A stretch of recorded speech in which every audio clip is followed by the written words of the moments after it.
My name is James Stewart. I am the Chief Executive of Infrastructure UK, which is part of the Treasury. Infrastructure UK is responsible for looking at the infrastructure needs of the UK and actually joining up government departments and taking a holistic strategic approach to infrastructure. And previous to this, Partnerships UK, which was half owned by the government and half by the private sector, but solely working with the public sector. We worked with the Department for Education to set up Partnerships for Schools, which was the delivery body for the Building Schools for the Future programme. I had an unusual career at Harrow because I was pushed up a year. So I actually arrived and was put up a year, and so did my O-levels after 2 years and my A-levels after 4 years. So I was very, very young when I did my A-levels. I actually then chose to stay at Harrow, primarily because I actually had the opportunity to play sport, which I loved, at the top level in the school because I hadn't reached the sixth form. So I actually took another 2 A-levels, and then I went to Oxford, and I really had no idea what I was going to do.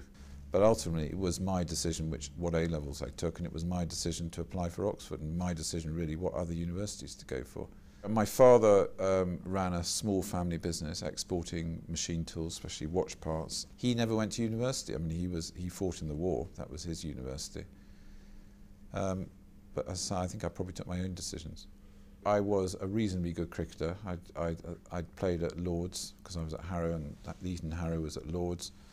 I'd done that 2 years, and I think if anyone had spoken to me, they would have said I would have played cricket at Oxford. But I took the view that rowing is the biggest sport in Oxford, and it seems like something new. It turned out that I was reasonably good at it.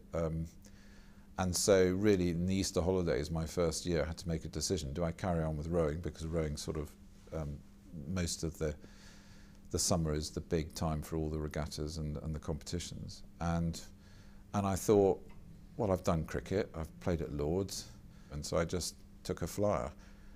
And, well, it worked out in the end. Here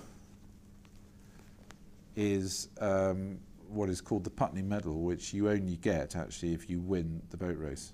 If you lose, you don't get one of these. So this is something I keep fairly carefully. The consequence was I actually never played cricket at Oxford, much to my father's horror, who loves cricket. And I have to say, even following the boat race was not enough for him, really. I was rowing 6-7 hours a day. I didn't have much time to go to job interviews. I made a relatively late decision to go for banking, and I kept it very simple, and I decided I would only go for banking. I actually did chemistry as a degree, so connect banking and chemistry.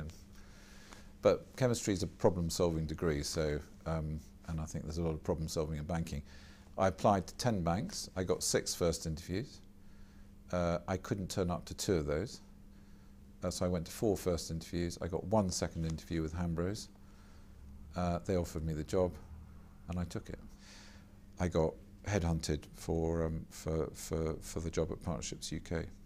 What Partnerships UK was going to do really interested me, which is all about improving public services, improving schools, improving health, improving building new roads, and that I thought was a bit more tangible and worthwhile than what I'd done before, which was advise companies and move money around and all the rest of it.